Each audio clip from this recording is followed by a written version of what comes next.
Escucha, ¿a vos qué investigación te tocó para el trabajo de sala? Es la que vincula todo el tema de Brasil y Uruguay con el lavado de dinero y todo eso. El famoso lavallato. La Policía Federal de Brasil informó en un comunicado público que lanzó una gran operación contra el lavado de dinero y evasión fiscal en el marco de la investigación denominada Lavallato, que incluyó procedimientos en Paraguay, Brasil y en Uruguay. El operativo tenía como objetivo central la detención de Darío Messer, un cambista brasileño señalado como principal responsable en un esquema de lavado de dinero por un monto que las autoridades estiman superior a los 1.600 millones de dólares.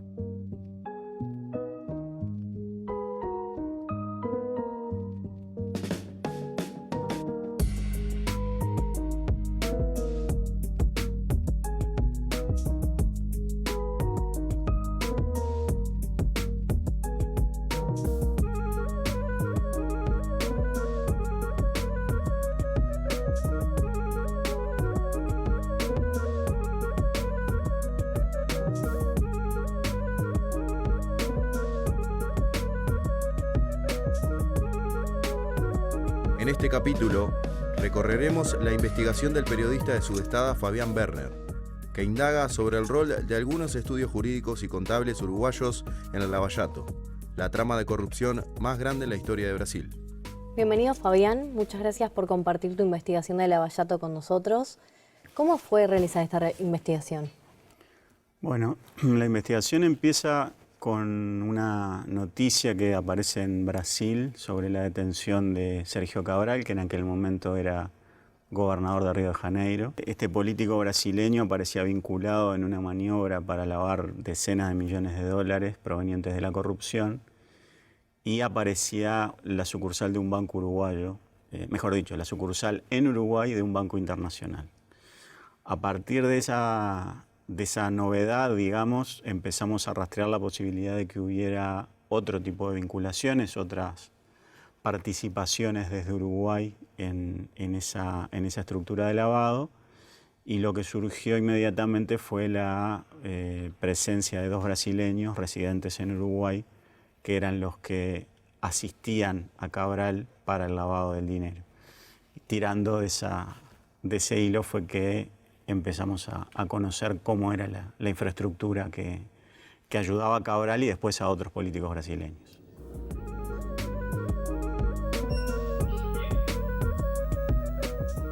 El lavado de activos consiste en dar una apariencia legal a dineros que provienen de actividades ilegales, como un delito precedente que puede ser, por ejemplo, el tráfico de armas, puede ser el narcotráfico, la trata de personas, pagos de coimas por actividades de corrupción o demás. Y eso se puede materializar, por ejemplo, a través de la compra de determinados bienes de capital, como ser propiedades, autos, bienes inmuebles, acciones en empresas, o incluso puede tratarse de cuentas bancarias o de la apertura de determinadas cuentas bancarias, o, bueno, como te decía, la compra de acciones de determinadas empresas. En eso consiste darle una apariencia legal a actividades que son claramente ilegales, como el pago de coimas o corrupción. ¿Y cuáles fueron tus motivaciones personales para realizar la investigación? Bueno, nosotros en Sudestada veníamos trabajando el tema del lavado de dinero desde el inicio. Nosotros, la primera investigación que publicamos en el 2014 tenía que ver con este tema. Tenía que ver con corrupción en España, con el contador del Partido Popular de España, y desde ahí el tema me pareció relevante porque muchas veces es difícil dimensionar el impacto que tiene para las sociedades el lavado de dinero. Es un tema muy complejo de entender, pero uno de los desafíos profesionales que yo me planteé fue tratar de mostrarle a la gente por qué es importante conocer que estas cosas suceden, el impacto que tiene, el perjuicio que eso le genera, por ejemplo, a los estados por dejar de percibir dinero por razón de impuestos que son los que financian las políticas públicas de salud, de educación, de vivienda. Y a veces es difícil entender eso y encontrar una relación entre estos delitos que se cometen en grandes esferas por parte de empresarios, de políticos, de altos dirigentes, de gobernantes. Y Y te diría que esa fue una motivación que yo tuve desde antes de trabajar en Subestada, pero que a lo largo de los años se consolidó, y fue por esa razón que también la primera investigación que hicimos la basamos en ese tema y nos metimos con tanta fuerza a trabajar este tema. ¿Qué recursos fueron necesarios emplear para llevar adelante la investigación? Bueno, una primera cosa que tuvimos que hacer fue vincularnos con periodistas de otros países, porque el delito de lavado de activos, una de las características que tiene es que es transfronterizo. Para que sea eficaz ese lavado, las estructuras societarias tienen que tener bases en distintos países.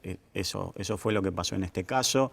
Eran brasileños que abrían empresas en Uruguay, en Panamá, cuentas bancarias en Luxemburgo, en Singapur, en Suiza.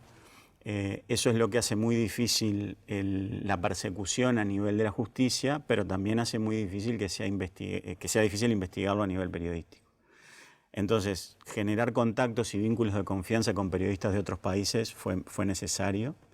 Fue necesario entender cómo funcionan los sistemas de lavado, entender qué es necesario cuando alguien abre una empresa en Uruguay, cuando después abre una empresa gemela o paralela en Panamá, qué es lo que necesita para abrir una cuenta bancaria en un país europeo, asiático o incluso latinoamericano, y por qué es necesaria toda esa red de relaciones, de vinculaciones, para que el delito finalmente sea cometido, porque en definitiva el objetivo final de esta gente es ocultar el origen ilícito del dinero y poner la mayor cantidad de obstáculos posibles entre la generación del dinero y el beneficiario final. Entender todo eso lleva mucho tiempo, o sea que tuvimos que consultar gente que supiera de números, de derecho, de inteligencia en algunos casos también. Así que hubo que estudiar bastante primero para entender, después para investigar y finalmente para explicárselo a la gente de una manera que fuera comprensible. ¿Y existieron inconvenientes en el momento de encontrar respaldo documental? Bueno, increíblemente fue más complicado encontrar documentación en Uruguay que en otros países, porque todavía en Uruguay es difícil investigar la corrupción privada.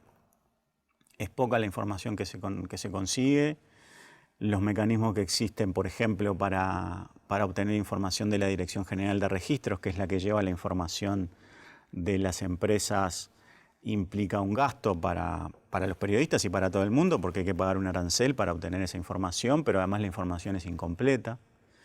Los organismos que tienen toda la información que sería necesaria para investigar estos temas están impedidos de proporcionarla por el secreto tributario y por el secreto bancario, lo cual dificulta mucho más la tarea investigativa. Así que muchas veces lo que tuvimos que hacer fue, aunque parezca increíble, conseguir en el exterior información que tenía que ver con Uruguay, porque en Uruguay era imposible conseguirla.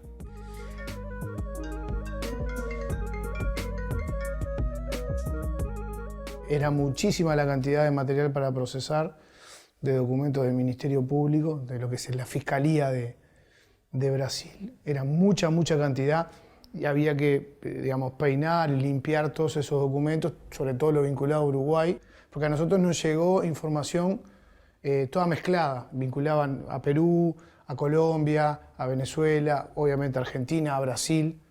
Entonces tuvimos que hacer la tarea de buscar lo que efectivamente estaba vinculado con empresas o con nombres vinculados a Uruguay. Y bueno, estuvimos meses leyendo, con la dificultad de que además todos los documentos estaban en portugués y en un lenguaje muy técnico porque era lenguaje jurídico. Y después tiene mucho que ver con experiencias anteriores, con investigaciones que uno ha hecho en el pasado, con intuición a veces, otras veces con suerte. Varias veces nos pasó de entrevistar a una fuente entre varias y que fuera la primera o la segunda consulta la que nos llevaba la información que queríamos, cuando podríamos haber estado muchísimo más tiempo consultando gente para ver si sabía del tema. Marcás como fundamental el contacto con periodistas extranjeros. ¿Cómo conseguiste el contacto con ellos? Bueno, cuando nosotros pensamos en el primer proyecto de investigación sobre lavado de activos en el año 2013, ese proyecto estuvo financiado por una organización peruana, pero que está basada en Perú, pero que ya es latinoamericana, que es el Instituto Prensa y Sociedad, que además es la organización que lleva adelante desde hace 15 años la Conferencia Latinoamericana de Periodismo e Investigación. Yo conocí a Fabián Werner en la primera parte de esa historia que estoy contando, cuando investigaba narcotráfico. Fuimos juntos becarios del Instituto de Prensa y Sociedad, el IPIS, y él estaba con una investigación de lavado de activos, yo estaba con una investigación de narcotráfico, pero nosotros ya percibimos, eso estoy hablando de 2013, percibimos que había mucho en común con las dos cosas y empezamos un cambio desde allá profesional que con Lava Jato ganó mucha fuerza. Publicamos juntos historias sobre brasileños que estaban lavando activos en Uruguay, uruguayos relacionados con criminosos brasileños también. Nosotros empezamos a participar de esa conferencia en el año 2013, cuando presentamos ese proyecto de investigación allí, y desde ahí generamos vínculos con periodistas de toda la región y en algunos casos también de España y hasta de Estados Unidos. Y bueno, eso nos ha permitido en esta investigación y en otras investigaciones que hemos hecho a lo largo del tiempo sobre lavado de activos o sobre otros temas, tener la facilidad de acceder a un nivel de periodistas que hacen lo mismo que nosotros en sus países, que tienen acceso a información que para nosotros sería imposible acceder desde acá, porque aunque viajáramos, aunque tuviéramos la posibilidad de hacer un viaje a Brasil, a Colombia, a México o a Estados Unidos, sería realmente muy difícil, muy complicado acceder a esa información a la que ellos acceden. Pasaría lo mismo a la inversa, si ellos tuvieran que venir a Uruguay, sería mucho más complicado para ellos que para nosotros que vivimos acá. ¿En qué te basaste para escribir la nota de los estudios jurídicos contables? En esta investigación de Lava Jato hay varias notas que tienen que ver con la actividad de los estudios jurídicos en Uruguay. Y esto tiene que ver con algo que empezó durante la dictadura.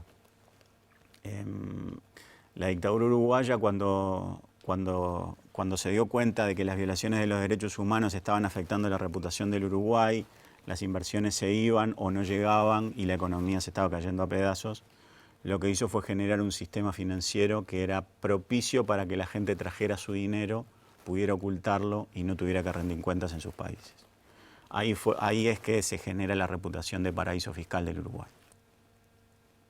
Hay un vínculo bastante fuerte entre lo que es el lavado de activos y los paraísos fiscales. ¿Por qué? Porque una vez que se obtienen los dineros del lavado de activos, los paraísos fiscales cumplen ciertos requisitos que hace que sea más probable que los fondos vengan hacia estos lugares. ¿Por qué? Porque en principio no se pregunta el origen de los fondos.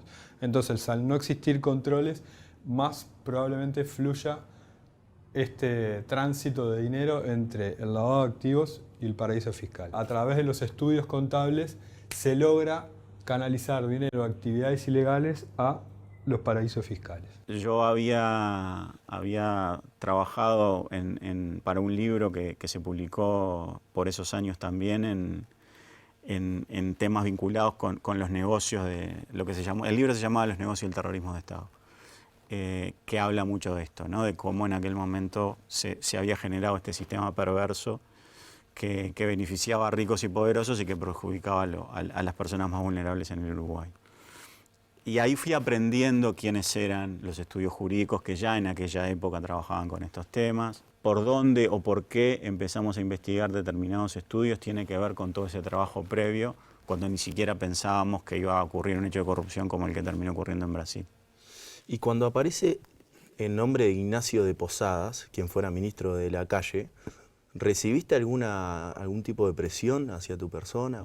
El único episodio que quizás pueda vincularse con eso tiene que ver con algo mucho más actual y mucho más reciente, que es el pedido de retirar las investigaciones de un buscador de Internet. En un caso específico de un estudio jurídico que no es el estudio Posadas y Vecinos, es otro estudio por otro tema, también vinculado al lavado, pero por otro tema.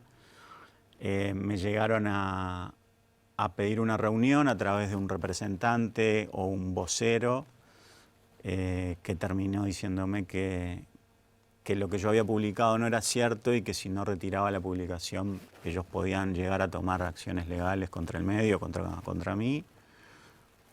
Eso no se produjo, ni retiré la nota ni se produjo la acción judicial, y poco tiempo después ese abogado terminó reconociendo ante la justicia española que él había participado en el lavado de dinero. Nosotros publicamos esa información.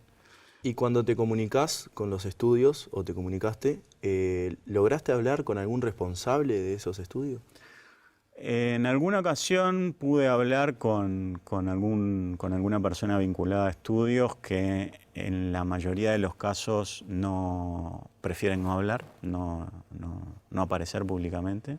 Los estudios jurídicos en general prefieren no dar una versión pública de su participación, o en todo caso se remiten a negar cualquier tipo de involucramiento o incluso de conocimiento con que el origen de ese dinero era ilícito, y por lo tanto nunca consideraron que hubiera que reportarlo como sospechoso de lavado.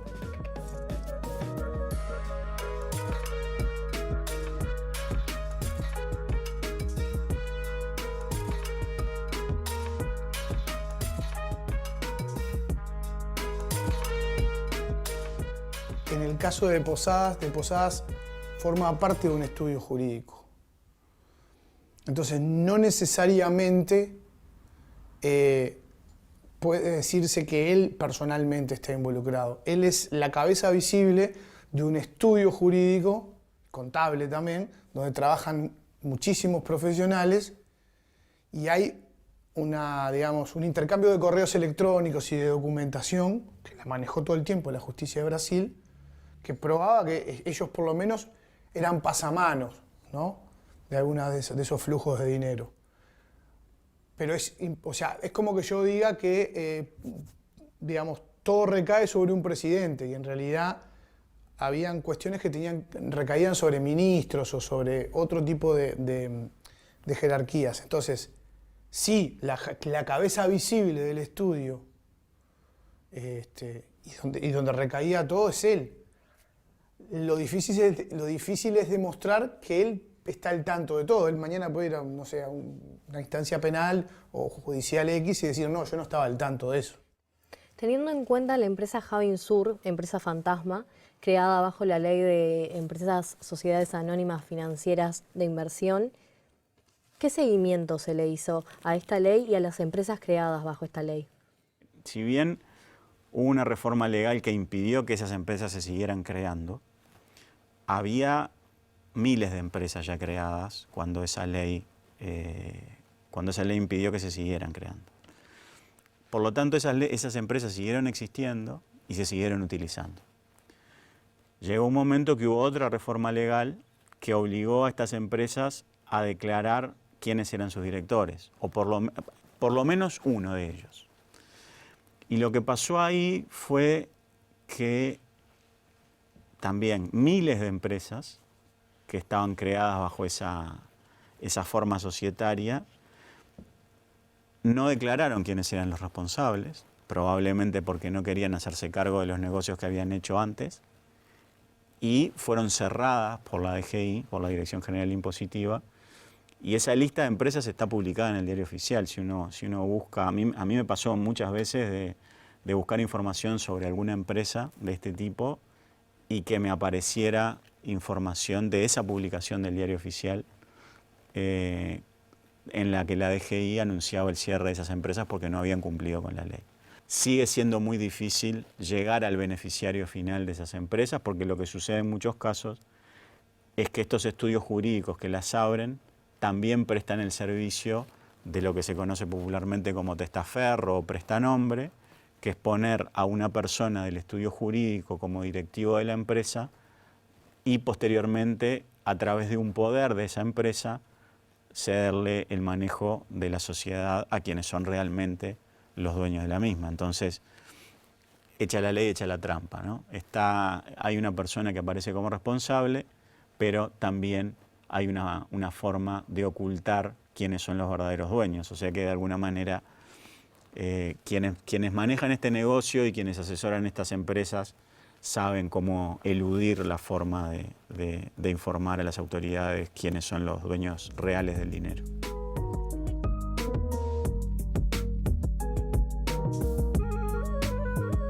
A nosotros nos levantan cuando, y lo digo sin problema, nos levantan cuando ya no queda otra. Si no, no nos levantan, si no nos ningunean, o sea, nos dejan para un costado, lo hacen siempre. Porque, insisto, no somos un medio masivo de comunicación y nos metemos con temas que además le molesta a la gente, le molesta a determinado tipo de gente. Entonces es más fácil cubrir la inauguración de una plaza que agarrar y decir, fulano que vive enfrente a esa plaza con vista al mar está lavando, yo qué sé, 50 millones de dólares por mes. ¿Qué reconocimiento tuvo Sudestada después de tantas notas levantadas por otros medios?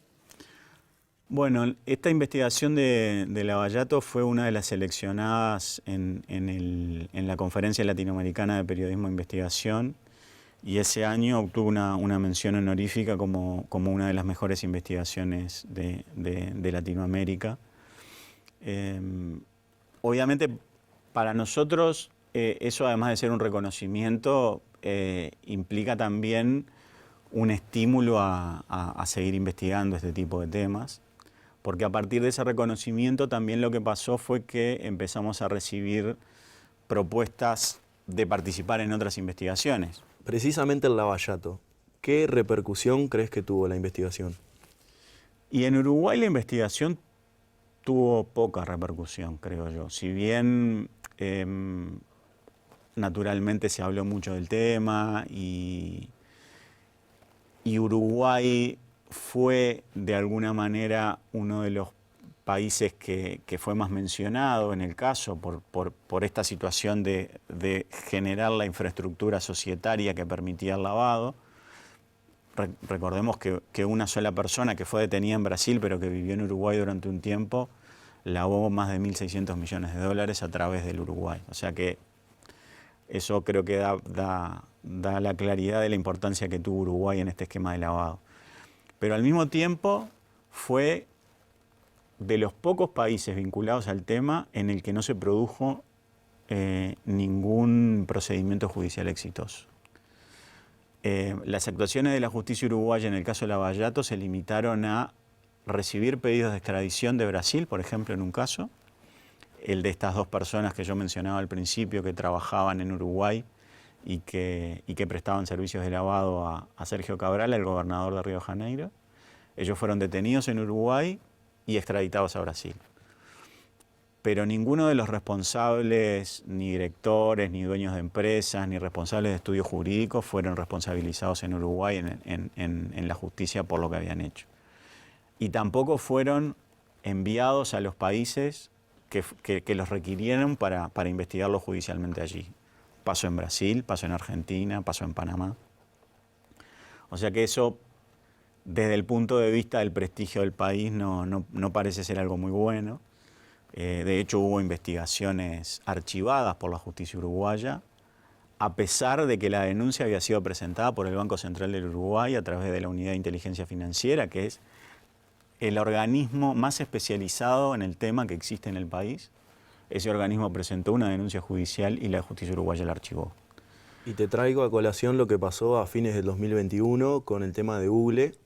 ¿Por qué crees que después de tanto tiempo pasara esto?